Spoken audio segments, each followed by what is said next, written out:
Hello students, good evening. Good evening, Good sir. evening, sir. Good evening to all of you. Good evening.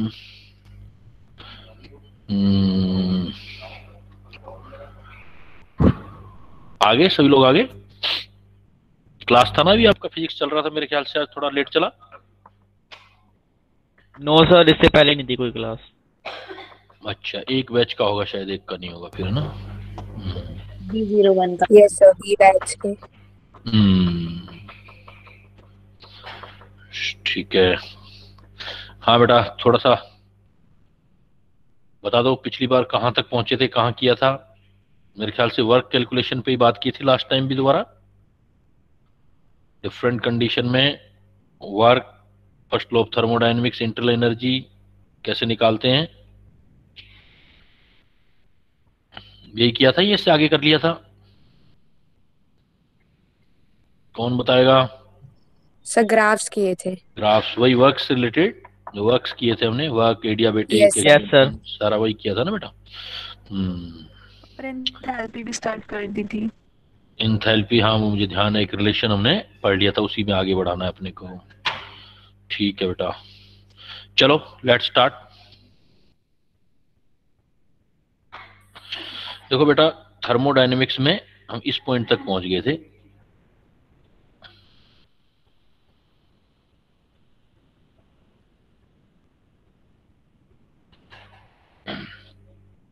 हमने एक internal energy,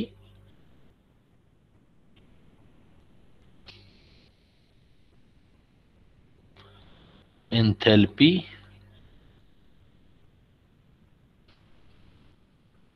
internal energy change,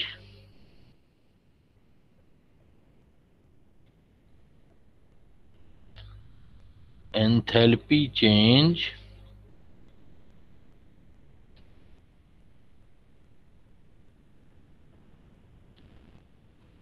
and its relationship।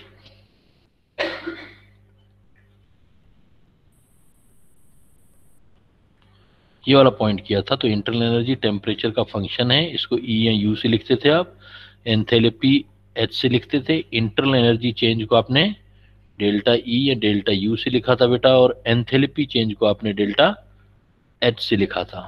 आपने कहा था कि H जो है total heat content है, वो किसी भी सिस्टम की इंटरनल एनर्जी और पीवी जो टर्म होता है उसका सम होता है। H is equal to E plus PV. और ये केस हमने स्पेशली जो किया था, इसका केस फर्स्ट कर लिया था हमने, केस फर्स्ट। और ये केस फर्स्ट हमने किया था फॉर बैलेंस्ड रिएक्शन। तो किसी बैलेंस्ड रिएक्शन के लिए जब हमने ये रिलेशन किया था, तो इससे एक रिलेशन निकाला था दोनों के बीच कि delta H is equal to delta E plus delta N gaseous R T. Delta H is equal to delta E plus delta N gaseous R T use किया था आपने।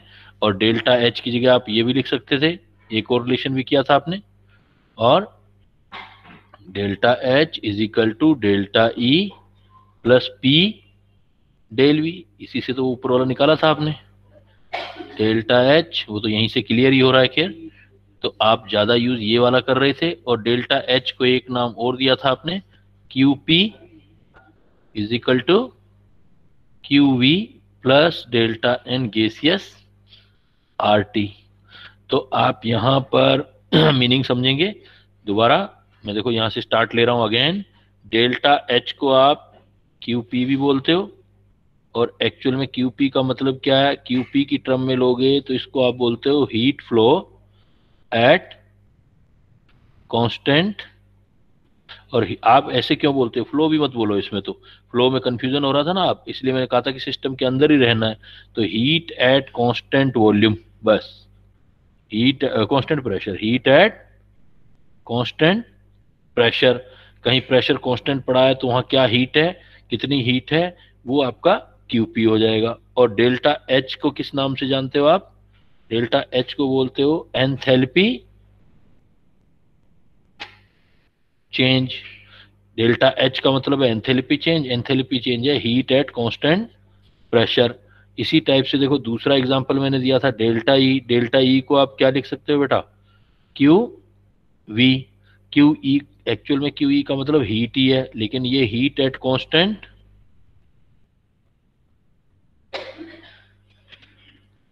वॉल्यूम। अगर वी पैरों में लगा रखा है तो इसका मतलब वॉल्यूम कांस्टेंट है बेटा। और डेल्टा ई को आप क्या बोल सकते हो, internal energy change, internal energy change. अच्छा, और यहां पर डेल्टा एन क्या था बेटा, डेल्टा एन गैसियस का मतलब क्या था, तो ये था डिफरेंस इन डिफरेंस। आवाज आ रही है बेटा, मेरी आवाज Yes, आ sir. रही है ना। Yes sir. Delta N gaseous क्या है, डेल्टा एन गैसियस क्या था, difference in gaseous product, difference in gaseous product mole and gaseous reactant mole। जो रिएक्टेंट के मोल हैं, प्रोडक्ट के मोल हैं, गैसियस कितने, उनका डिफरेंस डेल्टा एन हमने किया था। टी का मतलब टेम्परेचर था और आर का मतलब होता है universal gas constant, universal gas constant. तो ये रिलेशन एक आपने किसी भी बैलेंस रिएक्शन के लिए निकाला था। जैसे मैंने आपसे पूछा था, ये प्रॉब्लम अगर मैंने एक किया था, जैसे इस टाइप का problem, if internal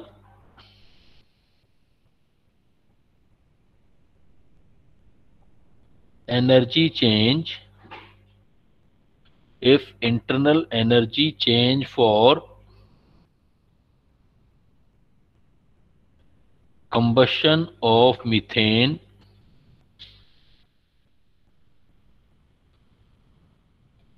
at 25 degrees Celsius is x kilocalorie per mole, then calculate the heat flow at constant pressure for this reaction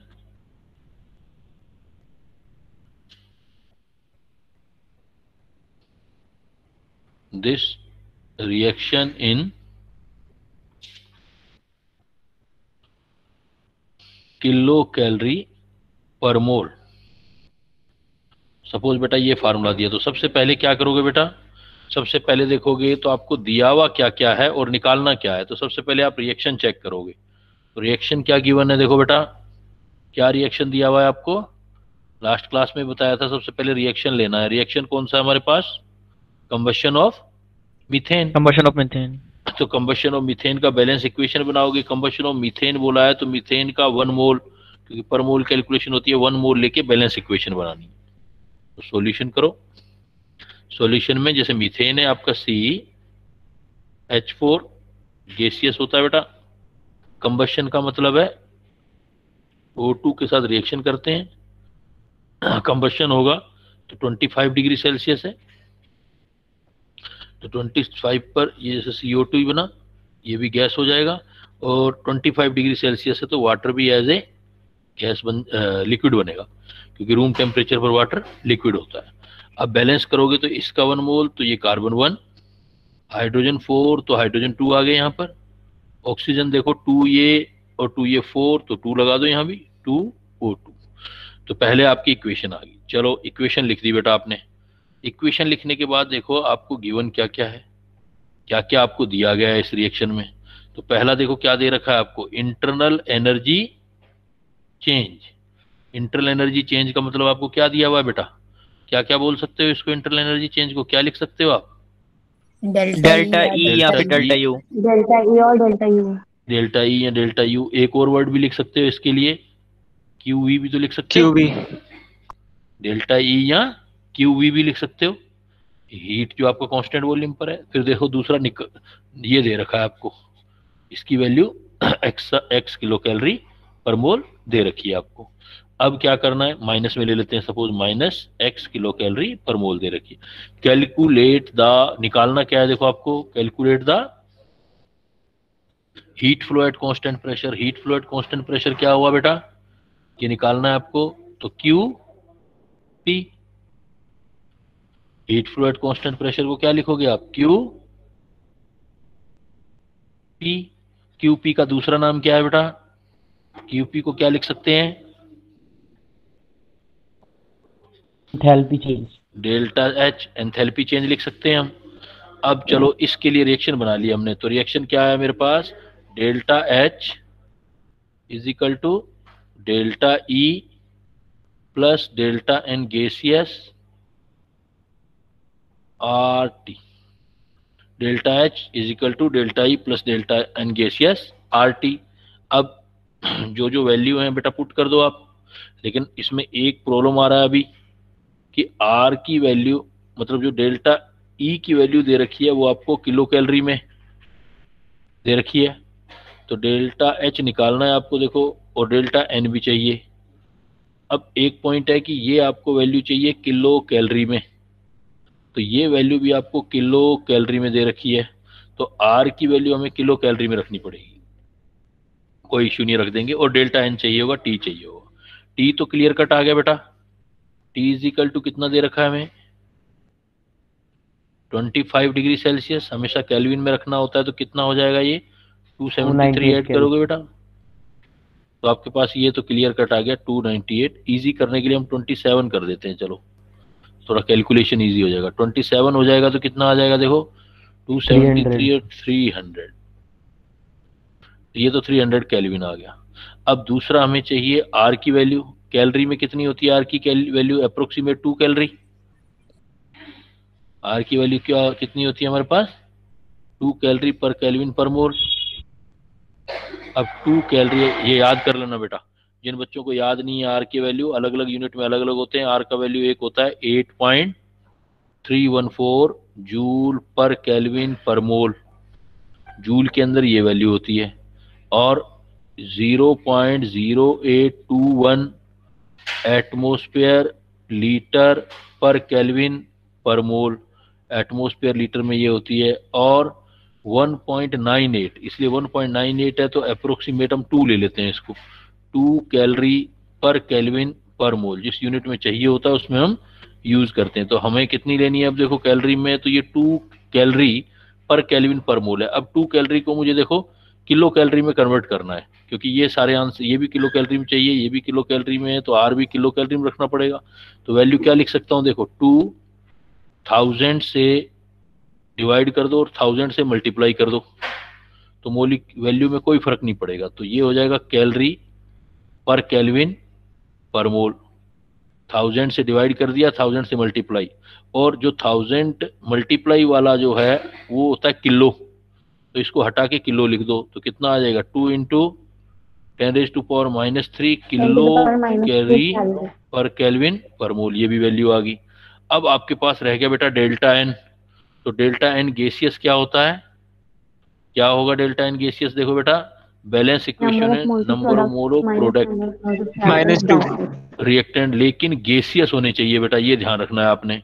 तब ऊपर प्रोडक्ट में देखो CO2 तो गैसियस है, लेकिन H2O तो गैसियस नहीं है, इसलिए इसको मत लेना H2O को, सिर्फ CO2 गैस लेना। तो CO2 गैस हो गया तो 1, माइनस रिएक्टेंट देखो ये भी गैसियस और ये भी गैसियस, तो 1 ये 2 ये, तो ये हो जाएगा 3, तो कितना आ गया ये -2। तो सबकी वैल्यू आ गई, तो सबकी वैल्यू आ गई, तो बेटा पुट कर देंगे जो भी डेटा होगा हमारे पास, तो वैल्यू पुट कर देंगे तो इक्वेशन में आ जाएगा delta H is equal to delta E, kilo calorie दे रखी है, -x, फिर डेल्टा एन की वैल्यू आ गई -2, आर की वैल्यू आ गई 2 इंटू 10⁻⁻3, टेम्परेचर की वैल्यू आ गई 300, तो 300 हो गया, टोटल आंसर हो गया अब किलो कैलोरी में, तो सोल्व कर लो, देखो आपके पास 0.4 आ जाएगा। तो एक है आपके पास -1x -0.224 है, 0.4 अगर x की वैल्यू होगी तो उसमें हम ऐड कर लेंगे, किलो कैलोरी आ जाएगा, तो डेल्टा एच की ये वैल्यू आ जाएगी। क्लियर बेटा? किसी को डाउट किसी भी पॉइंट में, किसी भी स्टेप्स में? अगर कोई पॉइंट क्लियर नहीं हो रहा है तो आप पूछ सकते हो।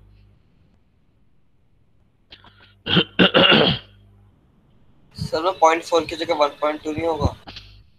अच्छा 3 भी है क्या बेटा आगे? 2 मल्टीप्लाई देख लो, 2 × 2 4, 4 3 12, 1.2 ठीक है बेटा, 1.23 भी है, ये रहा 3, 1.2 किलो कैलोरी आ गया बेटा, ठीक है? यस 1.2 किलो कैलोरी आ गया। वो मेरा ना पानी का बोतल होगा, देखना बाहर रखा है, कहाँ रख दिया मैं भूल गया। 1.2 किलो कैलोरी। क्लियर है भाई? चलें आगे। Yes sir. अब देखो ये डेल्टा एच डेल्टा ई तो आपने रिएक्शन के लिए किया। सपोज आपको किसी गैस सब्सटेंस के लिए निकालना है, relation of delta H and delta E for one gaseous substance. अब हमारे पास एक ही सब्सटेंस है, मतलब सब्सटेंस को गर्म कर रहे हो या ठंडा कर रहे हो, कोई रिएक्शन नहीं करवा रहे आप, आपको उसके लिए रिलेशन निकालना है, डेल्टा और delta E, but gaseous substance के लिए। तो फार्मूला वहीं से याद करो बेटा, heat content, total heat content किसी भी चीज का किसके इक्वल होता है? Heat content is equal to internal energy plus PV term वाली एनर्जी, पीवी टर्म वाली। अब हमारे पास गैसियस सब्सटेंस तो अकेला है, अब सब्सटेंस अकेला है तो उसका अमाउंट तो चेंज नहीं हो सकता बेटा, तो अमाउंट चेंज नहीं हो सकता, तो अगर हम चेंज लिखें तो क्या लिख सकते हैं? हम चेंज लिखें, चेंज लिखेंगे तो delta H is equal to delta E plus delta P और वी में आ सकता है, जिसमें डिफरेंस आए। अब आपके पास ये देखना है कि आप कांस्टेंट क्या रखते हो। मान लो आप क्या करते हो, प्रेशर और वॉल्यूम दोनों चेंज करते हो, या आप क्या करते हो, प्रेशर और वॉल्यूम चेंज नहीं करते, मान लो आप क्या करते हो, टेम्परेचर चेंज करते हो। तो अब मेरे पास PV is equal to ideal gas के लिए क्या हो सकता है? फॉर आइडियल गैस बेटा, आइडियल गैस के लिए तो PV is equal to 10 RT। NRT। अब NRT है, N तो चेंज नहीं हो सकता क्योंकि गैसियस सब्सटेंस तो एक ही है, जितने मोल लोगे उतने ही रहेंगे। R भी कांस्टेंट है, तो चेंज किस में आ सकता है? सिर्फ टेम्परेचर में। तो मैं यहां पर डेल्टा पीवी की वैल्यू क्या लिख सकता हूं? NR delta T.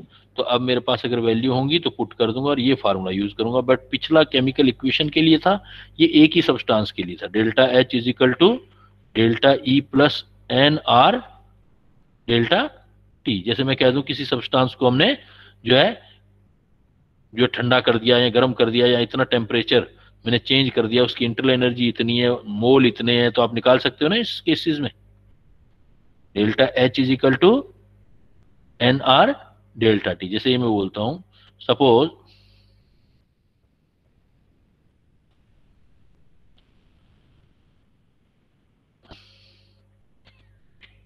One mole ideal gas is cooled from 127 degree Celsius to 27 degree Celsius. One mole ideal gas cooled from 127 to 27 degree Celsius.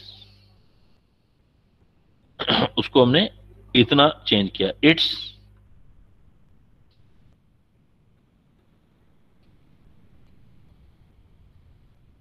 यहां पर चेंज किया। एक मिनट, यहाँ क्योंकि ऐसे चेंज नहीं कर सकते ना, प्रेशर या वॉल्यूम से कूलिंग या जो करोगे आप, टेम्परेचर चेंज पीवी करके किया है ना, तो ये नहीं बन सकता, ये प्रैक्टिकली पॉसिबल नहीं हो ना, कि अदरवाइज क्या है,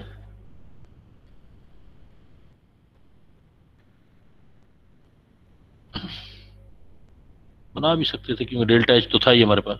एनीवे, तो मैंने एक तो चेंज ऐसा कर दिया। दूसरा क्या कर सकते हो बेटा, एक फार्मूला ये हो गया आपका, इस फार्मूले से आप अप्लाई कर सकते हो। दूसरा फार्मूला मैं ऐसे भी तो लिख सकता था, मान लेते हैं आपके पास, वो क्वेश्चन कर सकते थे हम, for suppose 1 mole gas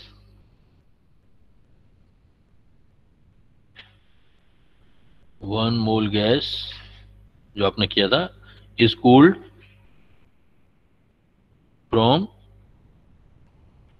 127 degree Celsius to 27 degree Celsius and its enthalpy change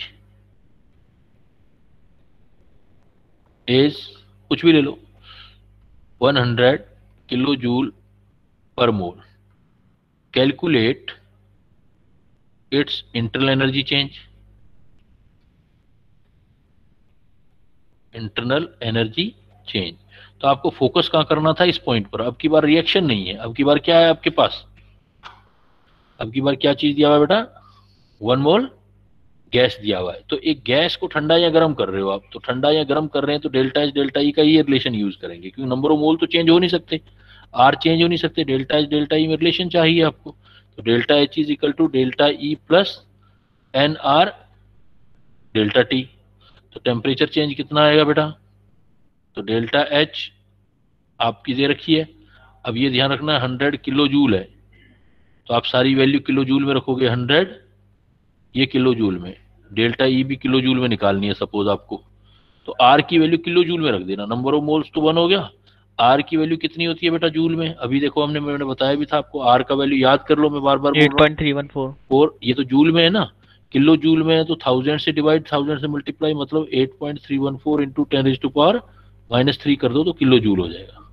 kilo joule, joule पर केल्विन पर मोल, किलो जूल पर केल्विन पर मोल आ जाएगा। तो एन आर की वैल्यू अब कितनी रखोगे आप, 8.314 into 10⁻³ 8.314 जूल में नहीं है, किलो में रखना है, तो 10⁻³ टेम्परेचर चेंज कितना होगा, तो किसी में भी कर लो बेटा, टेम्परेचर चेंज तो सेम आएगा ना, चाहे मैं 127 से 27 कहूँ तब भी 100 आएगा, और चाहे आप केल्विन में करके देख लेना, चेंज तो उतना ही आएगा। तो ये कितना है, 127 273 400 केल्विन, 27 से 300, चेंज हमेशा बराबर आते हैं, तो वहां कोई पॉइंट नहीं है, आप चेंज लेना हो तो 100 का चेंज आ गया, और यहाँ से डेल्टा ई कैलकुलेट करके आप निकाल लोगे तो बहुत कम आएगा आपका, माइनस बहुत कम होगा। डेल्टा ई किलो जूल 8.31 है, ये दो जाओगे तो अप्रोक्सीमेट कितना आ गया, 0.8 आ गया, 0.8 आ गया, तो 0.8 उसमें से माइनस कर दोगे तो approximate delta E kilo joule में 99.2 आ जाएगा। Clear sir? सर वो क्वेश्चन में जो है its enthalpy is 100 kilo joule per mole लिखा है, तो वो एंथैल्पी चेंज, एंथैल्पी, ही है। हाँ बिल्कुल एंथैल्पी चेंज होगा, वो हीट फ्लो बोलेगा, वो एंथैल्पी चेंज बोलेगा, वो निकालना यही होता है ना, चेंज ही निकाल सकते हैं ना अपने बेटा। क्लियर?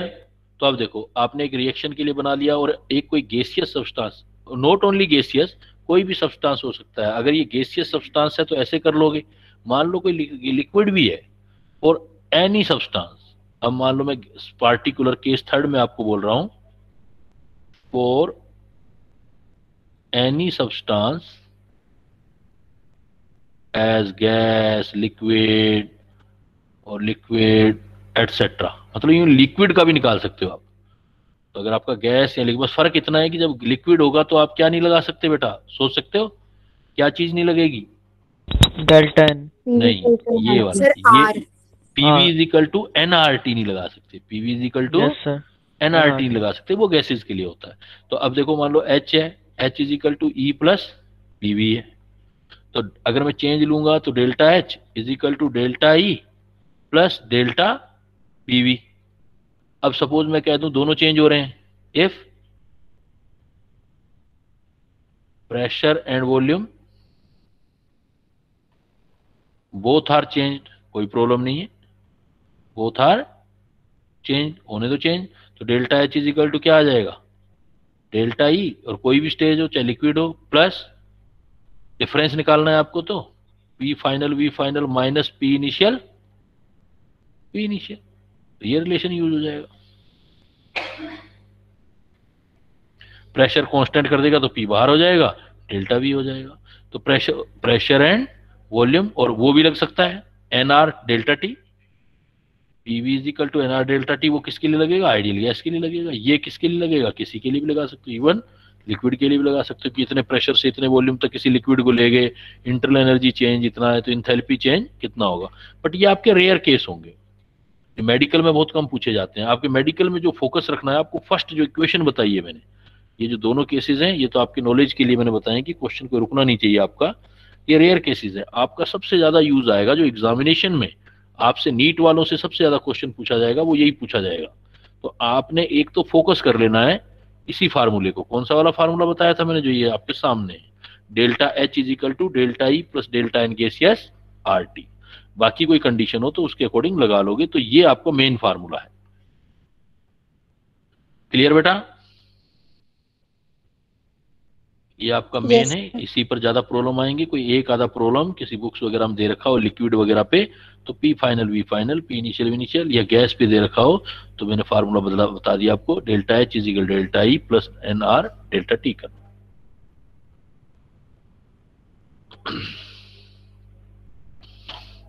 क्लियर है बेटा? यहां तक चलें आगे।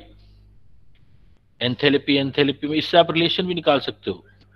तो आप ये देखो, प्रूव द, ये प्रॉब्लम लिख सकते हो, prove the relation between CP and CV is, क्या रिलेशन होता है सीपी सीवी में? CP minus CV is equal to R. R ये होता है ना। Prove the CP and CV is CP minus CV equal to R for 1 mole gas. इसको suppose prove करना है आपको, प्रूव करना है आपको, ये क्वेश्चन आ गया।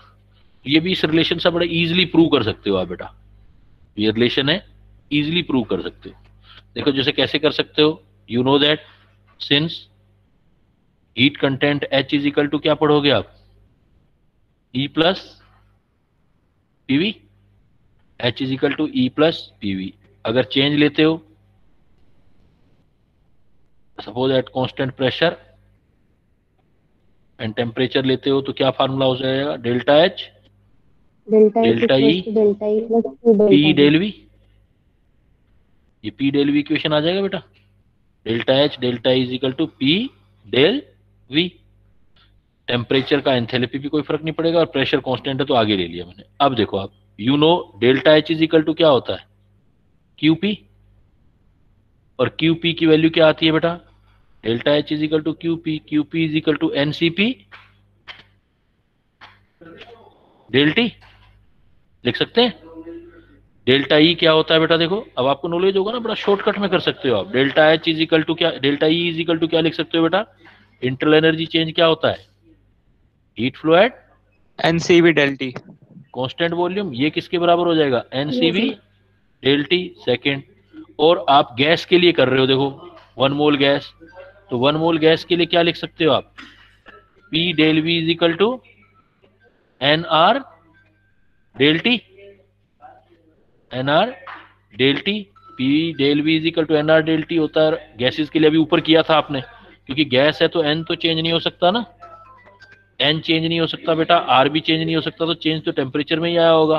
तो पी डेल वी, और एन की वैल्यू कितनी है हमारे पास, 1, तो कितनी लिख सकता हूँ बेटा इसको, या पूरा ही लिख लो आप, एन आर डेल टी लिख दो, पी इज इक्वल टू अपने आप ही एन सब जगह 1 मोल है, कैंसिल हो जाएगा। इक्वेशन नंबर 3 कर दो। अब 3 कर दो तो ये वैल्यू पुट कर दो इस फर्स्ट इक्वेशन में।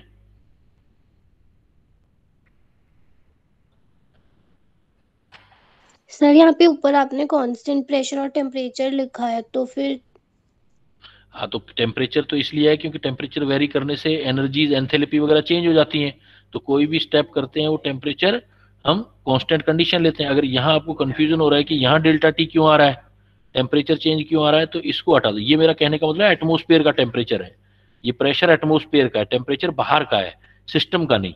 जैसे मान लो अपने कोई रूम टेम्परेचर पर कोई रिएक्शन कर रहे हैं, तो रूम टेम्परेचर पर रिएक्शन कर रहे हैं तो टेम्परेचर सिस्टम का नहीं है, किसका है वो टेम्परेचर, ये कैसी कंडीशन, सराउंडिंग Surrounding का. मतलब एक्सटर्नल कंडीशन है।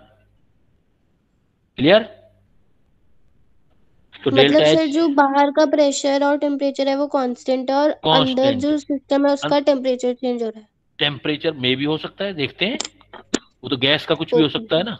अब डेल्टा एच की जगह क्या लिख सकते हो बेटा, देखो आप यहाँ कंफ्यूजन क्रिएट होता है, आपको टी को रहने दो आप, क्योंकि टेम्परेचर तो पता ही है कि एक एक बाहर वाले एक्सटर्नल एटमोस्फेयर का टेम्परेचर एकदम से वेरी थोड़ी करेगा, एक्सटर्नल कंडीशन। तो आप चाहो तो ये हटा देना, पी लिख देना कांस्टेंट प्रेशर, अब कंफ्यूजन हो तो। डेल्टा एच की वैल्यू क्या आएगी बेटा, देखो delta H is equal to NCP del T, वो अपने आप देखो डेल्टा टी हट ही जाएगा, तो टेम्परेचर जो आना है। Delta E is equal to क्या आ जाएगा, एनसीवी डेल टी, और पी डेल वी की वैल्यू क्या लिखी थी बेटा आपने, एनआर डेल टी। तो क्या क्या कैंसिल हो गया, और क्या कैंसिल हो गया बेटा, देखो तो क्या आ गया आपके पास, तो सीपी माइनस सीवी किसके इक्वल हो गया,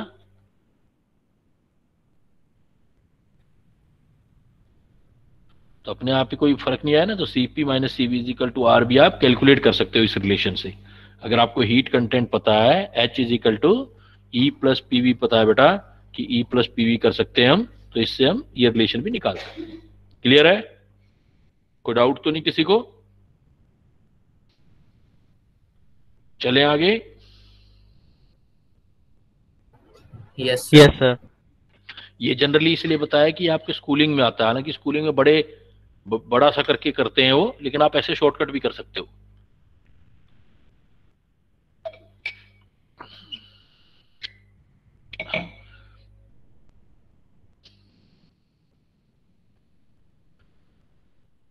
इसके बाद बेटा इसका अब एक बार एंथैल्पी वाले पॉइंट पे रुकते हैं अपने आगे जाने से पहले। अब ये एंथैल्पी जो होती है, जैसे एक पॉइंट आता है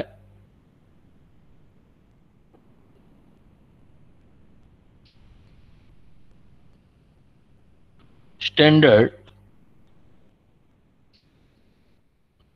फॉर्मेशन एंथैल्पी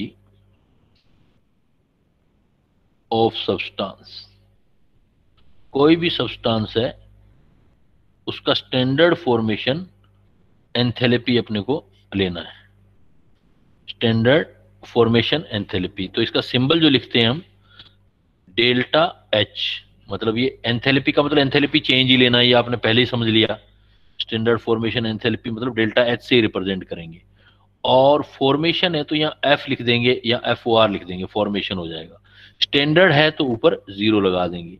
यहाँ स्टैंडर्ड का मतलब जो यहाँ हेयर है, स्टैंडर्ड कंडीशन जो है,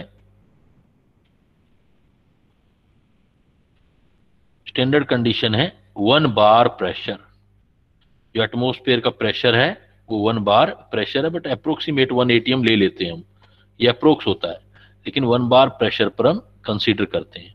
और टेम्परेचर स्टैंडर्ड है, रूम टेम्परेचर लेते हैं, स्टैंडर्ड टेम्परेचर रूम टेम्परेचर लेते हैं। रूम टेम्परेचर मतलब 25 डिग्री सेल्सियस को हम रूम टेम्परेचर कंसीडर करते हैं।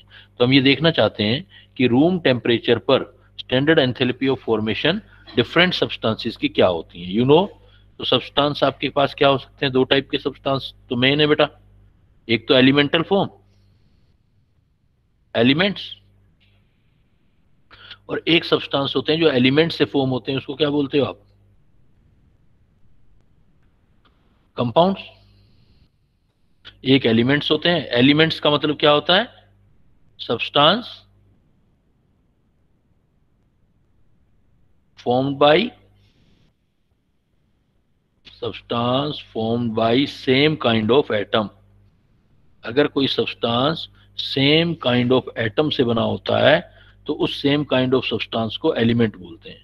जैसे एग्जांपल बता सकते हो बेटा एलिमेंट्स के, क्या एग्जांपल हो सकता है एलिमेंट का, जिंक, कॉपर, गैलियम। एलिमेंट का, हाँ कोई भी आप मेटल ले सकते हो, पर हाइड्रोजन गैस भी तो ले सकते हो, हाइड्रोजन गैस, सब वो हाइड्रोजन मॉलिक्यूल। तो मॉलिक्यूल एलिमेंट नहीं हो सकता क्या, हो तो सकता है ना। यस क्या सर, लिखा यस है, substance formed by same kind of atom. एक जैसे एटम से कोई भी है तो वो आपका एलिमेंटल फॉर्म है, H2 एलिमेंटल फॉर्म है, O3 एलिमेंटल फॉर्म है, O3 एक ही काइंड ऑफ एटम से बने हुए सारे ऑक्सीजन है। आयरन, आयोडीन, ब्रोमीन, लिक्विड होती है रूम टेम्परेचर पर। तो ये सारे एलिमेंटल फॉर्म है, और इसमें 2 टाइप ऑफ कंपाउंड होंगे। जैसे वाटर है, तो वाटर देखो किस किस से बना हुआ है, वाटर हाइड्रोजन और ऑक्सीजन से बना हुआ है। इसका मतलब जब मोर देन वन कंपाउंड क्या होता है, form by More than one element. More than one type of, one kind of element से जो बना होता है, एटम से जो बना होता है। तो जैसे H2O रूम टेम्परेचर पर लिक्विड होता है, CO2 रूम टेम्परेचर पर गैस होती है, बेंजीन C6H6 रूम टेम्परेचर पर लिक्विड होती है। तो ये कंपाउंड्स हैं। तो हम standard formation enthalpy of substance इनकी कैसे देखते हैं, मेजर कैसे करते हैं। तो देखो इसके लिए हमने क्या किया है, कुछ स्टैंडर्ड्स बनाए हैं। जैसे पहले हम ये निकालते हैं केस फर्स्ट।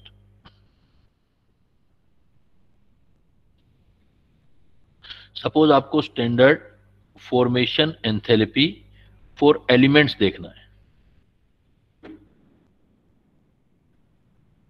तो हम ये एज्यूम करते हैं बेटा, एलिमेंट में एज्यूम किया जाता है कि स्टैंडर्ड एंथैल्पी और फॉर एलिमेंट्स, तो उसके अंदर ये एज्यूम किया जाता है जो मोस्ट अबंडेंट एलिमेंट्स होता है। मोस्ट अबंडेंट मतलब एलिमेंट में भी बहुत सारे आइसोटोप्स होते हैं, उनमें से कौन सा नेचर में सबसे ज्यादा अवेलेबल है, मोस्ट अबंडेंट और एंड थर्मोडायनेमिकली स्टेबल, और स्टेबल भी होना चाहिए। Thermodynamically stable, most abundant element and thermodynamically stable elemental form है, तो वो हम कहते हैं कि नेचर ने बनाई है, एलिमेंटल फॉर्म है। तो उसके लिए एंथैल्पी ऑफ फॉर्मेशन हम 0 एज्यूम करते हैं बेटा। कोई भी ऐसा एलिमेंट जो नेचर में मोस्ट अबंडेंट है और थर्मोडायनेमिकली मोस्ट स्टेबल है, थर्मोडायनेमिकली मोस्ट स्टेबल है, ऐसी एलिमेंटल फॉर्म के लिए एंथैल्पी ऑफ फॉर्मेशन 0 एज्यूम की गई है। ऐसा एज्यूम करते हैं कि वो नेचर में अवेलेबल है। कैसे, इस बात का मतलब क्या है थोड़ा समझना है बेटा। Delta H formation of element, देखो बेटा इसमें आपको देखना है रूम टेम्परेचर पर। यू नो कि अगर हम बात करें हाइड्रोजन की, तो हाइड्रोजन का एलिमेंटल फॉर्म क्या होगा बेटा, मतलब रूम टेम्परेचर पर हाइड्रोजन किस फॉर्म में मिलती है आपको, गैसियस। गैसियस, वो भी डाइएटॉमिक गैसियस, मतलब H2 गैस। तो हाइड्रोजन जो है आपको नेचर में रूम टेम्परेचर पर इस फॉर्म में मिलेगी। तो हाइड्रोजन का मोस्ट अबंडेंटेड और थर्मोडायनेमिकली स्टेबल मतलब नेचर में मिल रहा है, वो कौन सा फॉर्म है, H2 gas, H2 gas, gaseous form में H2। तो इसका स्टैंडर्ड एंथैल्पी ऑफ फॉर्मेशन कितना लोगे आप, 0 लोगे। अगर मैं अब आपको ये बोल दूं, अब देखना ध्यान देना बात में, छोटी सी बात है लेकिन बड़ा दम है। सर ये 0 क्यों है, लिया है बेटा, एंथैल्पी फॉर्मेशन 0 लिया गया है कि नेचर में जो मोस्ट अबंडेंट, कोई स्टैंडर्ड पॉइंट तो लेना पड़ेगा ना हमें कैलकुलेशन बनाने के लिए, तो साइंटिस्ट लोगों ने लिया है। इसका रीजन नहीं है, रीजन ये है कि अब नेचर में सबसे ज्यादा अवेलेबल है, मतलब ये नेचर में है, इसको 0 मान लो, अब इससे बना लो चीजों को, तो एनर्जी चेंज निकाल लो भाई, किसी को स्टैंडर्ड तो लोगे ना। तो देखो अगर मैं यहां से बोल दूं delta formation standard enthalpy of formation of H2 gas, क्या आंसर आएगा। अगर मैं इसको बोल दूं formation standard formation enthalpy of H2 liquid, क्या आंसर आएगा। फॉर्मेशन एंथैल्पी ऑफ मैं कह दूं H गैस, क्या आंसर आएगा। तीनों के देखो, अब छोटा छोटा सा डिफरेंस कर दिया मैंने तीनों में। तो इसमें मैंने क्या बोला है तो सारे ही हाइड्रोजन, मैंने क्या बोला, बड़ी छोटी सी चीज है लेकिन ध्यान देना है। देखो हमने बोला है most abundant thermodynamically most stable form है, उसी के लिए 0 लेना है, एलिमेंटल फॉर्म है तो सारे ही एलिमेंटल फॉर्म। तो अब देखो डेल्टा एच फॉर्मेशन 0 किसका, इस पहले का कितना आएगा, 0, क्योंकि यही फॉर्म जो है मोस्ट अबंडेंट लेना है थर्मोडायनेमिकली। अब H2 लिक्विड ले लिया तो ये 0 नहीं लेगा। H2 लिक्विड, अब क्या होगा, हम H2 गैस का 0 मान रहे हैं, उसको लिक्विड बनाने के लिए गर्म करना पड़ेगा, गर्म करना पड़ेगा तो वो एनर्जी कैलकुलेट कर लेंगे कितना चेंज आ रहा है अपने। ये देखो मैंने तीसरा लिखा है H गैस, H गैस का भी 0 नहीं लेंगे क्योंकि H2 गैस का आपने 0 लिया हुआ है, बिकॉज H2 गैस का एंथैल्पी फॉर्मेशन 0 है, तो H बनाने के लिए तो H2 को ब्रेक करना पड़ेगा ना आपको, तो एनर्जी देनी पड़ेगी। तो H का क्या नहीं लेंगे अब हम, जीरो नहीं जीरो नहीं लेंगे। लेंगे, वो कैलकुलेशन आएगा, मैं बताऊंगा अभी। समझ गए बात? ऐसे ही सर तो देखो, H2 थर्मोडायनेमिकली मोस्ट स्टेबल कैसे हुआ? आपके एटमॉस्फेयर है, ये एटमॉस्फेयर पड़ा है, एटमॉस्फेयर में हाइड्रोजन एक एलिमेंट है, वो अपनी कौन सी फॉर्म के अंदर मिलेगा आपको अपने एटमॉस्फेयर में? Elemental form. एलिमेंटल फॉर्म तो है, लेकिन कौन सी है? सारे ही एलिमेंटल हैं, ये भी एलिमेंटल है, ये भी एलिमेंटल है, एलिमेंटल है। गैसियस। गैसियस, ये भी गैसियस है, ये भी गैसियस है। जरा सोचो ना किस लेवल पर बात कर रहे हैं हम। तो नेचर में क्या इस फॉर्म में मिलता है या इस फॉर्म में मिलता है आपको? सर ऊपर वाली फॉर्म में। ऊपर वाली। तो थर्मोडायनेमिकली स्टेबल कौन सी फॉर्म हुई है हाइड्रोजन एलिमेंट की, जिसमें वो मिलेगा? मिल रहा है तो इसका मतलब थर्मोडायनेमिकली स्टेबल है ना रूम टेम्परेचर पर। Yes sir. समझ गए अब? सर इसका मतलब अगर नेचर में मिलेगा तो उसका जीरो हो जाएगा। हाँ, जिस फॉर्म में नेचर में वो मिलता है उसका जीरो, बाकी वाले जीरो नहीं होंगे। Okay sir. ठीक है। अब जैसे देखो, फिर लेता हूं एग्जांपल, सपोज मैं ऑक्सीजन लेता हूं, दूसरा एग्जांपल ले रहा हूं मैं ऑक्सीजन। अब ऑक्सीजन तो क्या है, O2 गैस भी हो सकती है, O2 लिक्विड भी हो सकती है, O गैस भी हो सकती है। तो मुझे एंथैल्पी ऑफ फॉर्मेशन ऑक्सीजन की कौन सी एलिमेंटल फॉर्म का जीरो लेना पड़ेगा? O2 गैस का। O2 गैस का, जिस फॉर्म में वो नेचर में मिलती है। अब आ रही है बात समझ? O2 गैस नेचर में मिलती है। अब O2 लिक्विड अपने आप नेचर में नहीं मिलती, O2 लिक्विड को तो प्रेशराइज करके बनाना पड़ेगा आपको। इसका मतलब इसका एंथैल्पी ऑफ फॉर्मेशन जीरो नहीं है। O गैस भी नहीं मिल सकता क्योंकि नेचर में तो O2 गैस मिलता है, तो वो काहे का मिलेगा? तो इसकी भी एंथैल्पी ऑफ फॉर्मेशन जीरो नहीं है। समझ रहे हो बात अब कुछ? सर नेचर में O3 भी मिलता है। हैं? Yes sir. तो वो नेचर में O3 मिलता है तो वो तो एलिमेंट ही चेंज हो गया ना, वो ऑक्सीजन गैस थोड़ी है, वो ओजोन गैस है। नेचर में जो O2 गैस अलग है, O2 की प्रॉपर्टी अलग होती है, O3 की प्रॉपर्टी अलग होती है। इवन आपकी H2 की प्रॉपर्टी अलग होती है, D2 की भी अलग होती है। इवन आइसोटोप्स है देखो। तो अगर मैं आपसे ये पूछ लूं तो O2 और O3 सेम सब्सटेंस थोड़ी है। जैसे मैं आपसे इवन मैं कह दूं कि enthalpy of formation of D2 gas, तो आप ये नहीं कह सकते कि सर H2 गैस है तो अलग आइसोटोप्स है तो इसकी प्रॉपर्टी अलग है तो अब अलग से लेंगे हम। अब enthalpy of formation of D2 ये क्या ले लोगे अब आप? जीरो। इवन आइसोटोप्स भी अलग कंसीडर होंगे। डेल्टा H फॉर्मेशन ड्यूटेरियम का भी जीरो लेंगे, ड्यूटेरियम भी गैस का भी जीरो लेंगे, है। O3 का भी जीरो लेंगे ना? हाँ बिल्कुल लेंगे, क्योंकि वो अलग एलिमेंट है। Delta H note formation O3, O2 अलग है, इसकी प्रॉपर्टी अलग है, O3 अलग है, O3 भी गैसियस फॉर्म में मिलता है, इसका भी कितना लोगे आप? जीरो लोगे। वो तो एलिमेंट ही अलग अलग है ना। O2 एलिमेंट अलग है, O3 एलिमेंटल फॉर्म अलग है, उनकी प्रॉपर्टी अलग है। ऑक्सीजन की प्रॉपर्टी क्या होती है? ऑक्सीजन की प्रॉपर्टी क्या होती है? ऑक्सीजन मिलती है आपकी नीचे नेचर में, और ऊपर चलते जाते हो तो ओजोन मिलती है। दोनों अलग अलग हुए ना सब्सटेंसेस। जो D2 गैस है वो नेचर में इंडिपेंडेंटली है। हाँ कम अमाउंट में लेकिन अवेलेबल है। अब D2 का कंपैरिजन D से चलेगा। अब मैं delta H formation D2 gas बोलूंगा या delta H formation D gas बोलूंगा, तो अब D गैस की क्या नहीं लोगे आप? जीरो नहीं ले। जीरो नहीं ले सकते। ऐसे ही देख। हाँ बोलो। सर जीरो तो अज्यूम ही करा है ना हमने।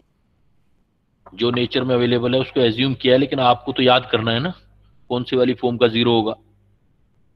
Okay sir. है ना, वो काम आएगा अभी आगे सारा काम उसी पर तो बेस्ड है। यही तो ABC सिखा रहा हूं मैं अभी आपको।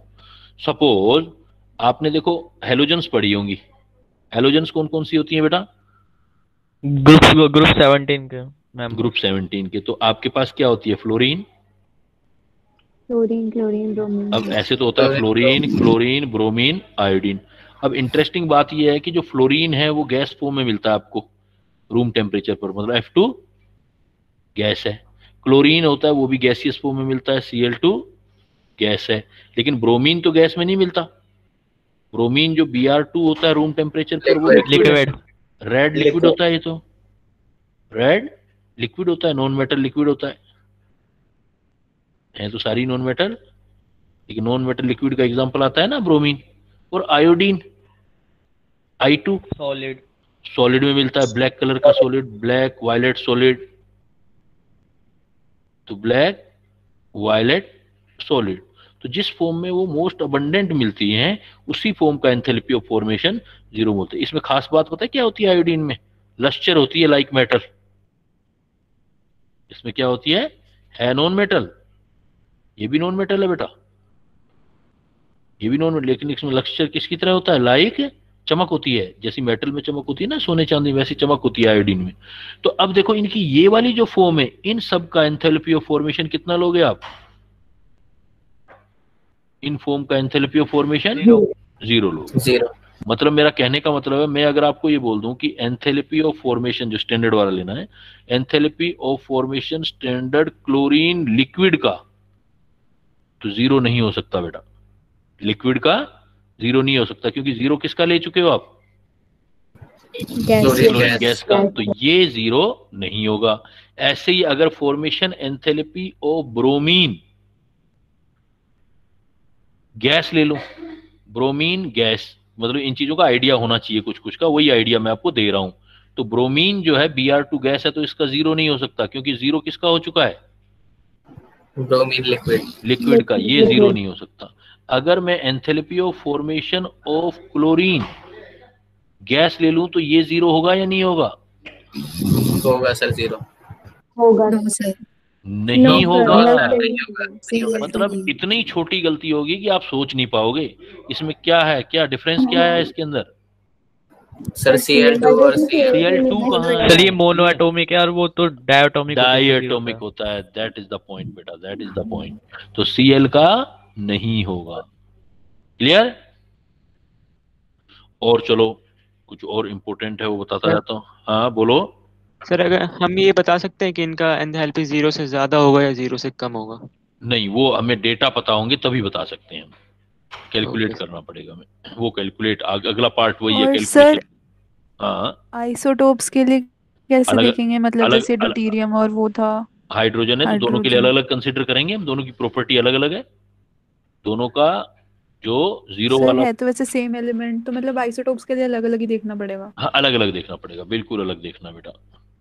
ठीक है, ओके सर। आइसोटोप्स के, इसीलिए तो मैंने ड्यूटेरियम दिया ना आपको एग्जांपल, नहीं तो नहीं देता ड्यूटेरियम। हाइड्रोजन ड्यूटेरियम दोनों दिए। सर फिर आ जाओ आप बेटा, देखो देखो अब अगर मैं फॉस्फोरस की बात करूं तो फॉस्फोरस के बहुत सारे फॉर्म हैं, लेकिन कभी भी आप व्हाइट फास्फोरस देख लो। व्हाइट फास्फोरस जो होता है, व्हाइट भी होता है येलो भी होता है, तो व्हाइट फास्फोरस का फार्मूला P4 होता है। इसकी एंथैल्पी ऑफ फॉर्मेशन 0 लेनी है बेटा, स्पेशली व्हाइट फास्फोरस। और ये एक एक्सेप्शनल केस है। अब पॉइंट आता है एक्सेप्शनल क्यों है। व्हाइट फास्फोरस अपने सभी में से जो है थर्मोडायनेमिकली स्टेबल नहीं है, थर्मोडायनेमिकली लेकिन मोस्ट अबंडेंट है। White phosphorus most abundant form, most abundant form, but thermodynamically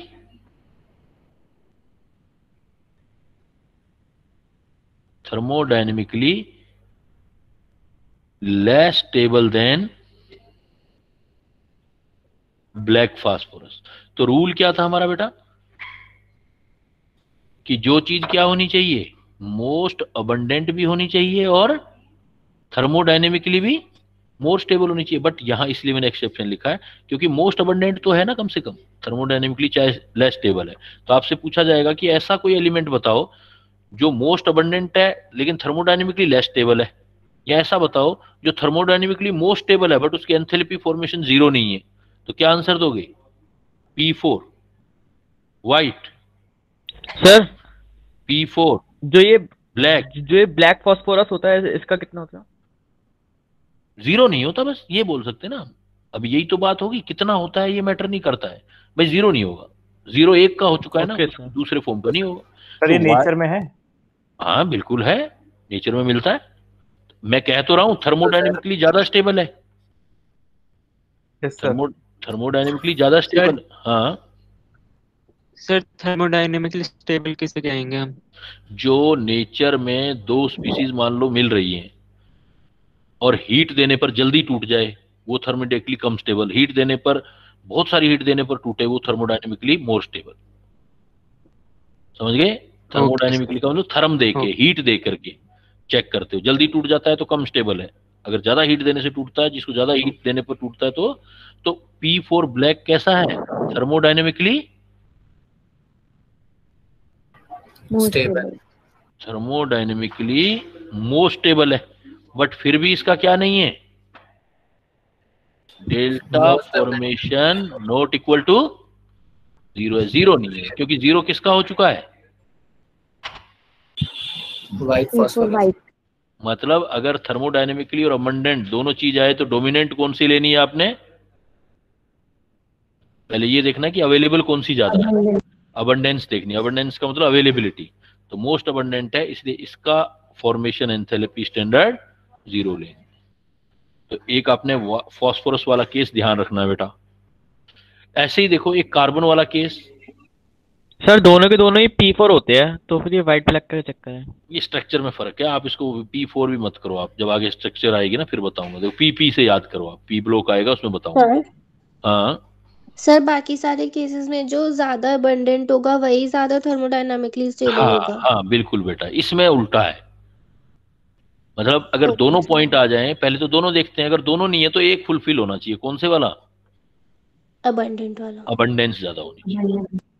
ठीक है, ओके सर। अब देखो, अब सपोज एक एग्जांपल कार्बन का बड़ा फेमस है। कार्बन, तो कार्बन तो बहुत सारे फॉर्म में एग्जिस्ट मिलता है बेटा। देखो नेचर में एक बहुत बड़ा बेस्ट एग्जांपल है कार्बन बेटा। कार्बन से डायमंड भी होता है, डायमंड भी कार्बन का बना होता है, और कोयला भी कार्बन का बना होता है, ग्रेफाइट भी कार्बन का बना होता है, फुलरीन भी कार्बन का बना होता है। सारे कार्बन है, कार्बन की डिफरेंट फॉर्म है। जो आप कोल तार देखते हो, डांबर बोलते हो जिसको, रोड बनाई जाती है, वो भी कार्बन का बना होता है। कार्बन के सारे फॉर्म है, लेकिन इन सब फॉर्म में जो आपका डायमंड है बेटा, अब जो डायमंड है उसको हमने, बिकॉज थर्मोडायनेमिकली पूरी नेचर का सबसे नेचुरल जो है हार्डेस्ट मटेरियल है, natural hardest material.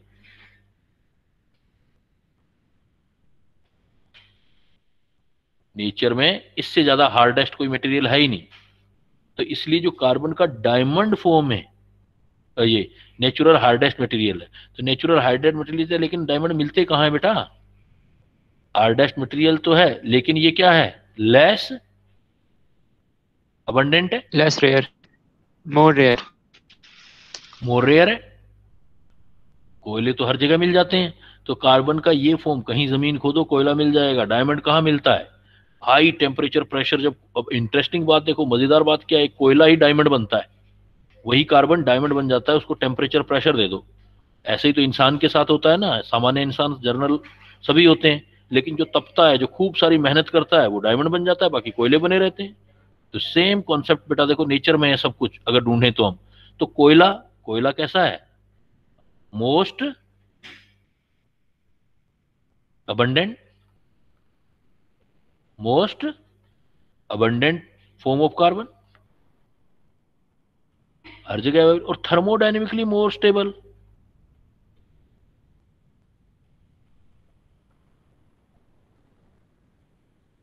Thermodynamically more stable form भी है ये, क्योंकि सीधी सी बात है कि डायमंड तो एक जनरल कंडीशन पर बनते हैं, रेयरेस्ट होते हैं, तो उसको कंसिडर ही नहीं करना रेयरेस्ट चीज को। वो तो कहीं कहीं किसी किसी जगह पे डायमंड मिलता है जहां पर टेम्परेचर प्रेशर हाई हो जाते हैं। इसलिए अगर कार्बन की फॉर्म आ जाए बेटा, तो एंथैल्पी ऑफ फॉर्मेशन, ये बड़ा इंटरेस्टिंग है कि थर्मोडायनेमिकली भी ज्यादा स्टेबल किसको कह रहे हैं? नहीं, मैंने कहाँ लिख दिया, ये most abundant form of carbon, graphite की बात कर रहा हूं इधर। मोस्ट कोयला तो मोस्ट अबंडेंट फॉर्म है, लेकिन थर्मोडायनेमिकली मोस्ट स्टेबल फॉर्म कौन सा है? Thermodynamically most stable form carbon का है ग्रेफाइट। तो जो ग्रेफाइट है उसका क्योंकि कोयला जो है इसकी कोई फिक्स स्ट्रक्चर नहीं होती, फिर हर जगह अवेलेबल है, लेकिन इसका कोई क्लियर स्ट्रक्चर नहीं है। तो ये भी देखो एक्सपेक्टेड सा रिजल्ट है, एक्सपेक्ट जो आपका अनएक्सपेक्टेड सा रिजल्ट है। देखो इसमें अगर आप देखोगे मोस्ट अबंडेंट फॉर्म कौन सा है कार्बन का? कोयला सा लग रहा है ना, कोल। लेकिन थर्मोडायनेमिकली स्टेबल कौन है मोस्ट? ग्रेफाइट। इसके कार्बन के ग्रेफाइट फॉर्म को कंसीडर करेंगे हम, ग्रेफाइट कार्बन। हाँ सर हार्डेस्ट तो डायमंड होता है, तो वो नहीं होगा थर्मोडायनेमिक? वो तो रेयर, हार्डेस्ट का मतलब है कि मतलब वो तो बहुत रेयर चांसेस है जहां पर मिलता है, जो चीज मिलती ही नहीं है वो थोड़ी कंसीडर करेंगे हम। हार्डेस्ट जरूर है, बनने के बाद हार्डेस्ट हो गया, लेकिन अवेलेबिलिटी भी तो होनी चाहिए ना। तो कार्बन की अवेलेबिलिटी होती है, अगर हम देखें आगे चल के मैं पढ़ाऊंगा, कार्बन की केमिस्ट्री पढ़ाऊंगा, तो जो ग्रेफाइट है ज्योमेट्रिकल फॉर्म है, कोल की कोई ज्योमेट्री नहीं होती है, एमोर्फस होता है। लेकिन इन अब बातें लिखूंगा तो ये थोड़ी समझ नहीं आएंगी आपको, इसलिए जब पढ़ोगे उस टाइम पे वो चैप्टर आएगा तब ज्यादा समझ आएंगी। ग्रेफाइट जो होता है वो क्रिस्टलाइन होता है, तो इसलिए आपको अभी याद रखना है कि कार्बन के बहुत सारे फॉर्म है, लेकिन कौन से फॉर्म की एंथैल्पी ऑफ फॉर्मेशन 0 लोगे बेटा आप? क्योंकि ग्रेफाइट फॉर्म भी काफी अवेलेबल है। तो ग्रेफाइट की enthalpy of formation, standard enthalpy of formation graphite का जो लेना है वो 0 लेना है, डायमंड का 0 नहीं लेना बेटा। जो सॉलिड है कार्बन, सर पर मोस्ट अबंडेंट तो कोल है, तो कोल तो एमोर्फस है, उसकी कोई स्ट्रक्चर ही नहीं है बेटा, उसका फिक्स स्ट्रक्चर नहीं है। तभी तो बोल रहा हूँ, अभी मैं ये इनमें पॉइंट पे जाऊंगा तो ये पॉइंट समझ ही नहीं आएंगे, आपको बताना पड़ेगा एमोर्फस क्या होता है, क्रिस्टलाइन। इसलिए ये अनएक्सपेक्टेड कर दिया ना मैंने, अनएक्सपेक्टेड। तो कार्बन की क्रिस्टलाइन फॉर्म ग्रेफाइट है, मतलब जो जनरली हम कंपाउंड लेते हैं, एक कॉइल का कोई स्ट्रक्चर, कोयले का कोई स्ट्रक्चर ही नहीं होता, उसको आप नहीं बता सकते मतलब थर्मोडायनेमिकली स्टेबल, अनस्टेबल, मतलब मीनिंगलेस हो गया वो। लेकिन हम जो कंसीडर करेंगे वो इनमें से करेंगे, डायमंड में से, फुलरीन में से और ग्रेफाइट में से। ये तीन जो हैं इसके क्रिस्टलाइन फॉर्म है, जो बेसिक फॉर्म है। तो क्रिस्टलाइन फॉर्म में कंसीडर करेंगे तो थर्मोडायनेमिकली कौन स्टेबल आया और मोस्ट अबंडेंट भी कौन आया? वो आपका ग्रेफाइट आएगा इन तीनों के अंदर। तो कार्बन की ग्रेफाइट की फॉर्म एंथैल्पी ऑफ फॉर्मेशन 0। तो दो मैंने ऐसे बताए हैं जो आप जिसमें क्वेश्चनिंग भी कर रहे हो मेरे साथ, तो ऐसे इसीलिए मैंने उसको अनएक्सपेक्टेड करके दिया है। तो अनएक्सपेक्टेड कौन कौन सा, एक बार दोबारा देख लो। एक कौन सा बताया था बेटा मैंने? फॉस्फोरस का, फॉस्फोरस और एक कार्बन का। कार्बन के डायमंड का नहीं लेना आपने, इवन हार्डेस्ट है लेकिन डायमंड नहीं लेना, उसकी बजाय क्या लेना है हमें? कार्बन का ग्रेफाइट, उसकी एंथैल्पी ऑफ फॉर्मेशन 0 लेनी है। और फॉस्फोरस के कौन सी फॉर्म की 0 लेनी है? White phosphorus. व्हाइट। तो ये कुछ आपने स्टैंडर्ड पॉइंट याद कर लेने के भी इनका 0 लेना है। अब सपोज आपने एलिमेंट का कर लिया, तो कंपाउंड का कैसे करोगे वो निकालेंगे बेटा। जैसे हम करते हैं, मैं लिखता हूं दूसरे वाला case, standard formation enthalpy of compound.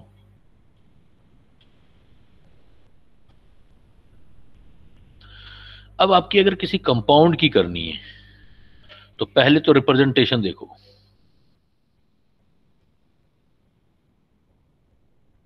जब भी एंथैल्पी फॉर्मेशन ऑफ कंपाउंड का बनाना है आपको, तो रिप्रेजेंटेशन में रिएक्शन बनानी है, reaction which involve 1 mole of compound from its most abundant elemental form।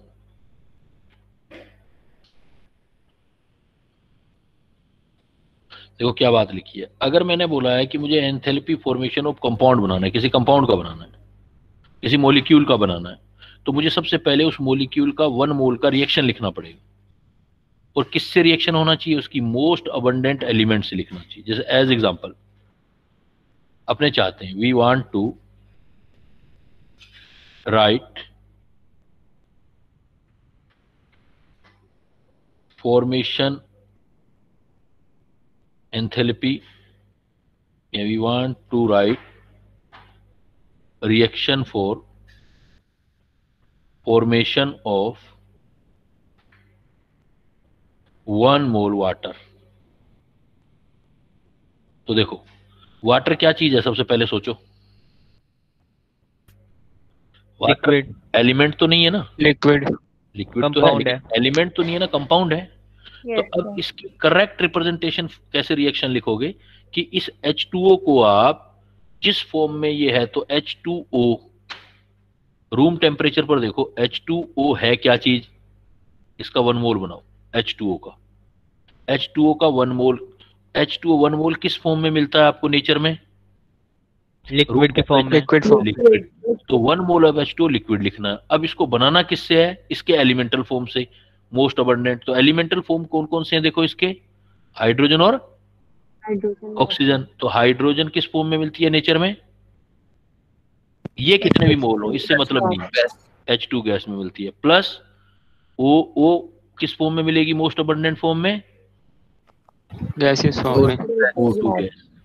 अब इसका 1 मोल बनाना है तो 1 H2, O एक लेना है तो हाफ O2। ये रिएक्शन लिख दी मैंने। तो ये जो है वो करेक्ट रिप्रेजेंटेशन है।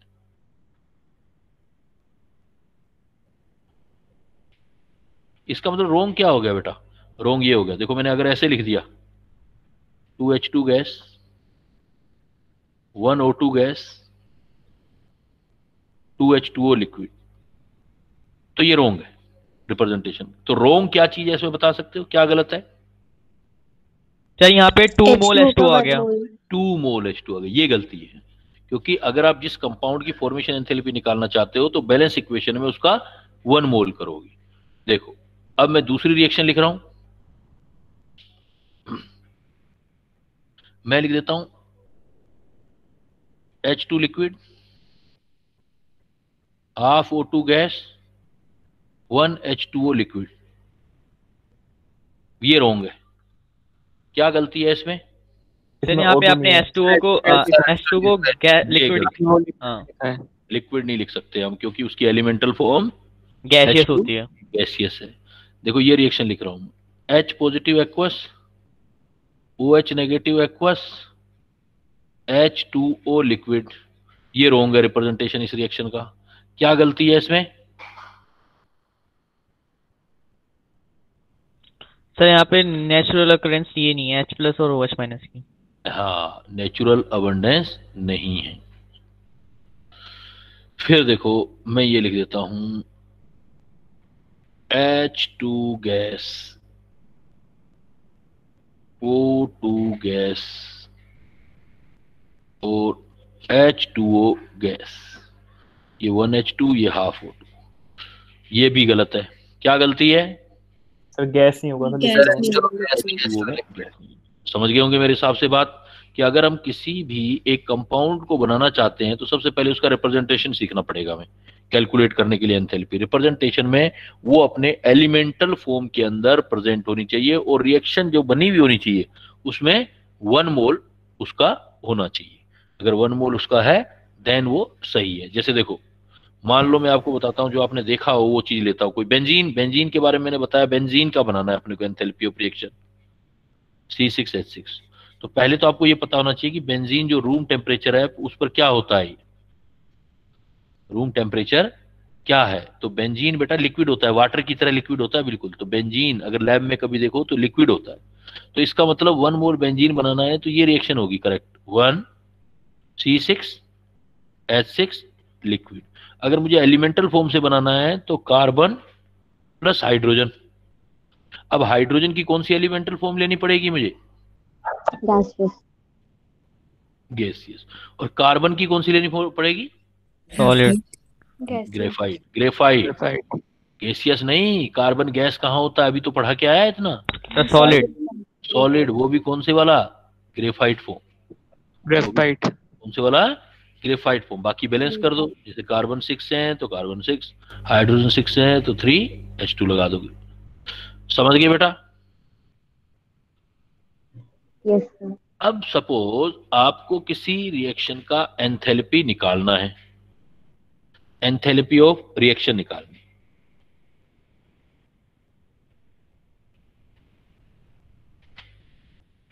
एंथैल्पी, या मुझे ये कहना है कि फॉर्मेशन एंथैल्पी। ऑफ वाटर या H2O लिक्विड, ये करना चाहता हूं। तो एंथैल्पी ऑफ H2O, उसमें क्या है कि और फ्रॉम ये निकालना चाहता हूं, from formation enthalpy of reactant से। मैं enthalpy of formation of water निकालना चाहता हूं, उसके रिएक्टेंट से निकालना चाहता हूं। तो बेटा सपोज रिएक्शन ये लिखी हुई है, तो H2, तो बता देता हूं किसी भी रिएक्शन की एंथैल्पी, अब रिएक्शन की एंथैल्पी निकालनी है स्टैंडर्ड स्टेट में, तो जितने उसके प्रोडक्ट हैं उनकी फॉर्मेशन एंथैल्पी, फॉर्मेशन जब भी आए तो standard formation energy of product, जितने भी बेटा प्रोडक्ट हैं उसमें से जितने भी फॉर्मेशन एंथैल्पी ऑफ रिएक्टेंट वाले हैं वो माइनस कर दो, प्रोडक्ट में से रिएक्टेंट माइनस कर दो। जैसे एग्जांपल अभी एक एग्जांपल किया आपने, ये मैंने एग्जांपल वो लिख के देगा आपको। सपोज मैंने यही एग्जांपल दिया अभी वाला जो आपको मैंने कहा, एग्जांपल आपको H2 gas plus half O2 gas और H2O लिक्विड, ये 1 मोल दिया। अब इस रिएक्शन की एंथैल्पी चाहिए मुझे, तो इस रिएक्शन की एंथैल्पी ऐसे ही लिखोगे ना, reaction enthalpy, standard reaction enthalpy is equal to product क्या है इस रिएक्शन में बेटा, देखो H2O, उसका 1 मोल है तो 1 mole formation enthalpy of H2O liquid, ये प्रोडक्ट हो गया। माइनस रिएक्टेंट लिखो बेटा, रिएक्टेंट क्या आएंगे, ये H2 है ये O2 है, तो मैं क्या लिखूंगा, H2 का 1 mole formation enthalpy of H2 gas plus, क्योंकि ये आपके रिएक्टेंट आ रहे हैं, समेशन ले रहा हूं रिएक्टेंट का, 1/2 फॉर्मेशन एंथैल्पी ऑफ O2। तो ये तो अभी करके ही आया, ये तो आपकी कौन सी फॉर्म है, एलिमेंट्री फॉर्म में, तो ये आंसर इसका क्या हो जाएगा, 0 हो जाएगा। तो एंथैल्पी ऑफ रिएक्शन ऐसे केसेस में अगर कंपाउंड की एलिमेंट से निकालनी है तो वो तो बराबर ही आ जाएगी। अरे बेटा H2 गैस, अभी सारे रामायण खत्म और आप पूछ रहे हो सीता किसका बाप। ये क्या पढ़ा क्या है इतनी देर में कि एलिमेंटल फॉर्म जो होता है एलिमेंट्स का, तो उसमें हाइड्रोजन का क्या लोगे आप,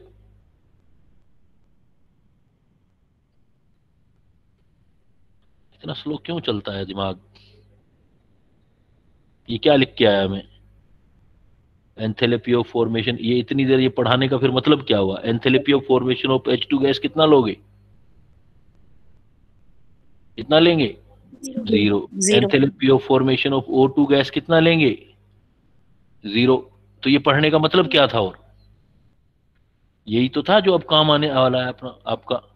तो एंथैल्पी ऑफ, मान लो फॉर्मेशन ऑफ H2 कैलकुलेट करना है, तो कैलकुलेट करना है तो आपका कितना आया, जो रिएक्शन का एंथैल्पी आएगा वही एंथैल्पी ऑफ फॉर्मेशन ऑफ किसका आ जाएगा बेटा, H2O लिक्विड का आ जाएगा। अगर आपके, ये तब होता है इफ रिएक्टेंट क्या हो, are most abundant elemental form, अगर आपके मोस्ट अबंडेंट एलिमेंटल फॉर्म होते हैं तभी उनका 0 होता है और वो माइनस हो जाता है। बट अगर मान लो कंपाउंड से ही कंपाउंड बना दिया, जैसे मैं एग्जांपल लेता हूं, मैं आपको ये बोलता हूं, देखो consider the reaction, combustion reaction, consider the combustion reaction of methane, ये करना है, and calculate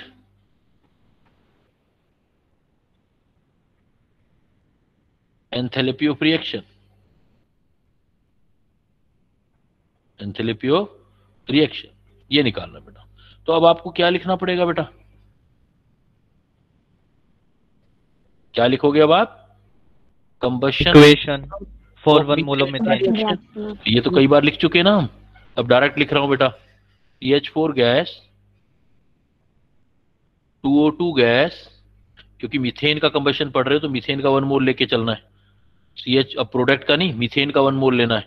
1 CH4 gas, 2O2 gas, और ये बनाएगा आपका CO2 gas plus 2H2O liquid.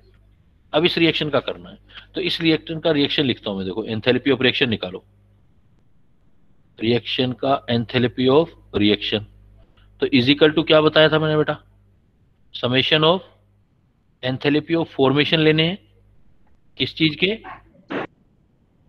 Product. जब फॉर्मेशन बात आए तो प्रोडक्ट मतलब बनाने की बात आए, फॉर्म मतलब बनाना होता है, तो प्रोडक्ट माइनस रिएक्टेंट, और ब्रेक करने की बात आए तो रिएक्टेंट माइनस प्रोडक्ट। अभी फॉर्मेशन ही कर रहे हैं हम। Delta formation H note product minus delta formation H note of तो जीरो ही आ जाएगा। नहीं, जीरो कैसे आएगा बेटा, एंथैल्पी ऑफ रिएक्शन देखते जाओ, अभी बहुत कुछ है, इतनी जल्दबाजी मत करो। बहुत दिक्कत देने वाले चैप्टरों में से ये है, ऊपर ऊपर से पढ़ के छोड़ देते हैं स्कूल में, बस कंपटीशन में काम आता है सारा। Enthalpy of formation of product, देखो प्रोडक्ट हमारे पास क्या है, सोचो सर CO2 और 2H2O। तो CO2 प्रोडक्ट है, 2H2O प्रोडक्ट है, दोनों ही कंपाउंड है, जीरो कैसे हो जाएगा। तो एंथैल्पी ऑफ क्या लिखोगे, 1 mole of enthalpy formation of CO2, water के 2 है तो 2 mole of enthalpy formation of H2O, ये तो हो गए प्रोडक्ट। माइनस फिर रिएक्टेंट निकालो, रिएक्टेंट में देखो किसका है, CH4 है, तो 1 mole of formation enthalpy of CH4 plus फिर 2 mole of enthalpy formation of O2, but ये हो गया जीरो, क्योंकि ये कौन सी फॉर्म है, देखो एलिमेंटल फॉर्म है, एलिमेंटल फॉर्म, मोस्ट एलिमेंट। बाकियों के लिए जीरो नहीं लिख सकते क्योंकि बाकी तो एलिमेंटल है ही नहीं, ये मोस्ट अबंडेंट एलिमेंटल फॉर्म होगी, तो इसके लिए जीरो हो गया, तो ये छोड़ सकते हो आप, जीरो हो गया तो नेट रिएक्शन अब आएगा, आपके पास डेटा होंगे तो पुट कर देंगे हम। तो अब क्या रिएक्शन लिखोगे आप, इस रिएक्शन का एंथैल्पी निकालना हो तो delta H not 1 mole of formation enthalpy of CO2, वो गिवन होगा आपको क्योंकि मॉलिक्यूल है, कंपाउंड है तो गिवन होगा, twice formation enthalpy of H2O minus formation enthalpy of CH4, वो जीरो हो गया। तो ये वैल्यू अगर हमें गिवन हो तो कैलकुलेट कर लेंगे एंथैल्पी ऑफ रिएक्शन। क्लियर है। तो अगर फॉर्मेशन एंथैल्पी से रिएक्शन की एंथैल्पी निकालनी हो, वर्डिंग का गेम समझना बेटा, खेल बड़ा है, ध्यान रखना। फॉर्मेशन एंथैल्पी से रिएक्शन की एंथैल्पी निकालनी है तो क्या फार्मूला यूज करोगे, क्या बोलोगे बेटा, स्पीसीज की फॉर्मेशन एंथैल्पी से किसी रिएक्शन की एंथैल्पी निकालनी है तो क्या फार्मूला यूज करोगे, delta formation enthalpy of product. नहीं, मुझे लोकल लैंग्वेज में बात करो, मुझे साइंस की लैंग्वेज पसंद ही नहीं है, मुझे इस लैंग्वेज में मुझे पता है कि बच्चे को कुछ पता ही नहीं लगेगा, मुझे लोकल जैसे अपने बात करते हैं, क्या करोगे सर, प्रोडक्ट की एनर्जी में से रिएक्टेंट की एनर्जी माइनस कर देंगे। हाँ, ऐसे बोलो कि प्रोडक्ट की फॉर्मेशन एनर्जी में से, फॉर्मेशन एंथैल्पी में से प्रोडक्ट जितने भी है उनकी बैलेंस इक्वेशन लिखेंगे, फिर उसमें जितने भी प्रोडक्ट है उनकी फॉर्मेशन एंथैल्पी में से किसकी फॉर्मेशन एंथैल्पी माइनस कर दोगे, रिएक्टेंट की, तो आपकी रिएक्शन की एंथैल्पी आ जाएगी। तो किसकी एंथैल्पी आ जाएगी, रिएक्शन की। तो वर्डिंग को बड़े अच्छे से करना, बार बार करो ना, जब जाके दिमाग में सेट बैठेगा। और जाते जाते एक नॉलेज क्लाउड बता देता हूं मैं आपको,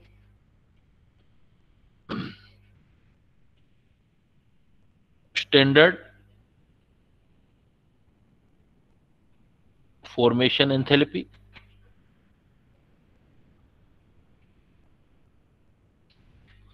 मतलब delta F H note standard. आगे कुछ पढ़ने वाले पॉइंट है वो आगे पढ़ेंगे, लेकिन मैं यहां लिख रहा हूं एक बार, standard formation gives free energy, gives energy, G से लिखेंगे उसको, स्टैंडर्ड फॉर्मेशन एंट्रोपी, एंट्रोपी को S से लिखेंगे आगे। ये तीनों ही चीजें जीरो होती हैं for H positive ion aqueous, मतलब कोई एलिमेंट नहीं है ये नॉलेज क्लाउड में। ये H प्लस आयन एक्वस एक प्रोटोन है, बेयर प्रोटोन की तरह। अगर पानी में H पॉजिटिव आयन एक्वस, इसको बोलेंगे aqueous H positive ion. Aqueous H positive ion की सब चीजें जीरो होती हैं। Formation enthalpy, gives free energy, entropy. बाकियों की क्या है, एलिमेंटल फॉर्म है तो फॉर्मेशन एंथैल्पी और डेल्टा जी जीरो होता है, लेकिन उनकी एंट्रोपी जीरो नहीं होती। इसकी इवन एंट्रोपी जो आगे पढ़ोगे, अब अगले वाले टॉपिक जब आएंगे तो एंट्रोपी भी जो है उसकी जीरो है। तो आपसे ऐसे पूछा जाएगा, which of the following species has formation enthalpy, formation गिव्स energy and formation entropy, all things are zero. तो क्या आंसर दोगे इसका? H positive aqueous ion. बस ये याद रखनी है चीज आपने। H पॉजिटिव फिर से बता दो एक बार, नाम बताऊं? H पॉजिटिव तो समझ गए, ये H पॉजिटिव क्या है? ये कोई स्पीसीज है H पॉजिटिव। एक्वस मतलब वाटर के अंदर H पॉजिटिव आयन स्पीसीज है। इसके ये वर्ड याद कर लो, एंथैल्पी, इसको बनाने की एंथैल्पी, इसको बनाने की गिव्स एनर्जी, इसको बनाने की एंट्रोपी। मतलब डेल्टा फॉर्मेशन H मतलब एंथैल्पी, डेल्टा फॉर्मेशन G मतलब gives free energy, delta formation F मतलब S मतलब एंट्रोपी। ये जो है ये जीरो है इस चीज के लिए, H पॉजिटिव आयन के लिए। सर फॉर्मेशन एंथैल्पी जो हाइड्रोजन अरे भैया, अरे हाँ उनकी होती है तो अलग से कह रहा हूँ ना, नॉलेज क्लाउड में याद कर लो। H पॉजिटिव लोकल लैंग्वेज में सुन लो, H पॉजिटिव आयन एक्वस का फॉर्म करने का एंथैल्पी भी जीरो होता है, गिव्स एनर्जी भी जीरो होता है, एंट्रोपी भी जीरो होता है। समझ गए? Yes sir. ये याद रखना है आपने, क्योंकि हम नहीं बना सकते, वो अपने आप ही वाटर के अंदर होता है। जैसे ये रिएक्शन दे दिया मैंने, H positive aqueous plus OH negative aqueous, और इससे मैंने सपोज बना दिया H2O लिक्विड। मैंने आपके कह दिया कि इस रिएक्शन की एंथैल्पी निकालो, तो कैसे निकालोगे आप? Reaction enthalpy is equal to formation enthalpy किसकी बेटा? प्रोडक्ट क्या है? H2O माइनस फॉर्मेशन एंथैल्पी किसकी? H plus and OH minus की। H प्लस आयन एक्वस और plus formation enthalpy OH negative ion aqueous. लेकिन ये क्या लेते हो आप? मतलब बाकी तो सब एलिमेंटल फॉर्म में, एक ही ऐसी चीज है जो आयन की फॉर्म में फॉर्मेशन एंथैल्पी जीरो रखता है, और वो कौन रखता है आयन की फॉर्म में? H positive ion. H positive ion aqueous जो होता है उसका फॉर्मेशन एंथैल्पी जीरो लेता है। मतलब ये कुछ नोटेशन है जो आपको अगली नेक्स्ट कैलकुलेशंस जो करनी है उसमें यूज करने। तो क्या रह जाएगा फिर देखो इस केस में, delta formation H2O minus delta formation, सिर्फ क्या रह जाएगा यहाँ पर? मतलब इसका डेटा नहीं देगा H पॉजिटिव आयन को, क्योंकि वो कहेगा, ये आपको याद होना चाहिए कि डेल्टा H पॉजिटिव आयन का फॉर्मेशन एंथैल्पी जीरो है, इनके डेटा देगा कैलकुलेट करने में। क्लियर? Yes sir. तो इसको रिकॉर्डिंग खोल के बार बार, अभी 2-4 दिन है ना, तो स्पेशली इस पे काम करना, इस पे। और जो पिछला अभी एनर्जी वाला है आपके पास में, आपको वो भिजवा दूंगा DPP, वो फिर सोल्व कर लेना आप। अभी तो क्लास नहीं है ना आपकी 2-4 दिन। No sir. हाँ तो इसकी अब जो है ना, ये आपके लिए गोल्डन मतलब टाइम होगा कि इस चैप्टर को करना। टफ चैप्टर है तो करने का टाइम भी मिल गया बेटा। ओके बेटा, बेस्ट ऑफ जो ऐसा इसका हैप्पी दिवाली, और आपको है wish you very happy Diwali to you and your family. ध्यान रखना है आपका अपना सर, आपको भी सर। हाँ थैंक यू थैंक यू बेटा। लेकिन हाँ ये करोगे तो मुझे ज्यादा अच्छा लगेगा विशिंग से, कि अगर थर्मोडायनेमिक्स अच्छे से तैयार कर लोगे और मैं अपनी DPP भेजूंगा वो कर लोगे, क्योंकि ये चैप्टर बहुत ही आपके जो है कॉम्पिटेटिव एग्जाम के लिए वेटेज रखता है, क्योंकि हर किसी का जल्दी से क्लियर होता नहीं है। ऐसी चीज ही कंपटीशन में काम की होती है, जो हर कोई कर ले वो काम का थोड़ी होता है। ओके बेटा, good night, see you very soon sir. Thank you sir. Thank you sir. Okay बेटा, good night sir. Good night.